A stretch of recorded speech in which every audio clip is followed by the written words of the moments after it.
గారి కథ అంటే అని చెప్పాను అన్న. నేను ఎప్పుడు షాప్లో కూర్చుని ఆయన్ని చాలా బాగా వింటానండి, ఎందుకంటే నాకు చాలా ఇష్టం అది. ఈయన నాయనారు 10వ నాయనారండి. మొత్తం 63 నాయనారులో నేను చెప్పబోయే కథ 10వ నాయనారు. ఆయన పేరు కలయ అండి.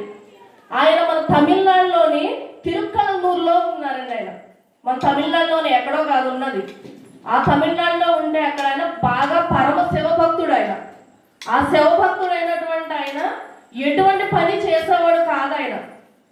కానీ ఆయనకు పెళ్ళయింది, పెళ్లి చేసుకున్నారు, సంసారంలో ఉన్నారు. ఉండి కూడా ఆయనకు ఉన్నటువంటి దాంతో ఒక పూజ గదిలో కూర్చొని గుగ్గిలం తీసుకొచ్చుకొని ఆ గుగ్గిలం వేసుకుని ఓం నమ శివాయ అనే నామంతో ఆయన ఎప్పుడు కూడా ఆ గుగ్గిలం వాసనని పీల్చుకుంటూ శివనామ స్మరణలోకి వెళ్ళిపోయేవాళ్ళండి. ఆయన అంటే ఎట్లా అంటే ఆయన ఇక్కడే ఉన్నారు శివుడు, నేను శివుడి దగ్గరే ఉన్నాను, శివుడు ఇప్పుడు వచ్చాడు రాబట్టే ఇంత మంచి సువాసన వస్తుంది అని చెప్పి అనుకున్నాను.